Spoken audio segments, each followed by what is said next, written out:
ప్రతి ఒక్కరూ కూడా గుర్తుపెట్టుకోండి, కష్టాలు అన్నటివి ఎల్లకాలం ఉండవు. ఎవరికి ఏ కష్టం వచ్చినా కూడా నా కథ గుర్తు తెచ్చుకోండి. 16 నెలలు నన్ను జైల్లో పెట్టినారు. నా మీద కేసులు వేసింది కూడా మళ్ళీ ఎవరో కాదు, అటు కాంగ్రెస్ ఇటు తెలుగుదేశమే.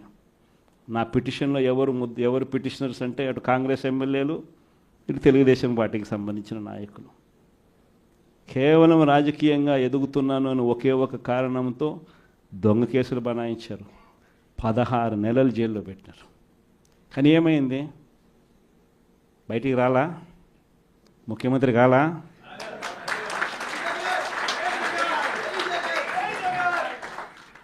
ప్రతి ఒక్కరు ఇది గుర్తుపెట్టుకోండి. ఎవరికైనా ఇంతే. మహా చేస్తే వీళ్ళు ఏం చేయగలుగుతారు? దొంగ కేసులు పెడతారు,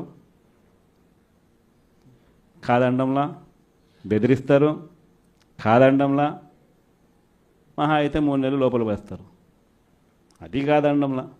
కానీ ఏం చేస్తారు? 3 నెలల తర్వాత మళ్ళా వస్తాం, రెట్టించిన ఉత్సాహంతో మళ్ళా పనిచేస్తాం. ఎవరెవరైతే మిమ్మల్ని జైల్లో పెట్టే కార్యక్రమం ఎవరెవరైతే చేస్తారో, మంచి చేసిన వాళ్ళని గుర్తుపెట్టుకోండి, చెడు చేసిన వాడిని గుర్తుపెట్టుకోండి. ఇద్దరిని గుర్తుపెట్టుకోమని చెప్తాను. ఊరికే చూస్తూ ఊరుకోం. వైఎస్ఆర్ కాంగ్రెస్ పార్టీ బ్రతుకుతుంది.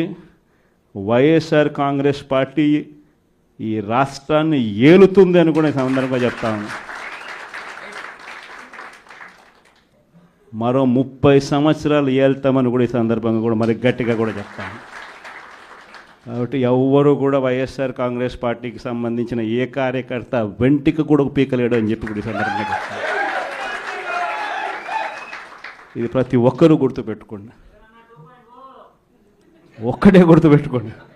ఈసారి జగనన్న 2.0 కొంచెం వేరుగా కూడా ఉంటుంది. ఈసారి జగనన్న 2.0 కార్యకర్త కోసం ఎలా పనిచేస్తుందో కూడా చూపిస్తుంది. ఇది మాత్రం నేను ఖచ్చితంగా చెప్తా ఉన్నా. ఎందుకనంటే జగనన్న 1.0లో బహుశా కార్యకర్తలకు నేను అంత గొప్పగా బహుశా చేయలేకపోయి ఉండొచ్చేమో.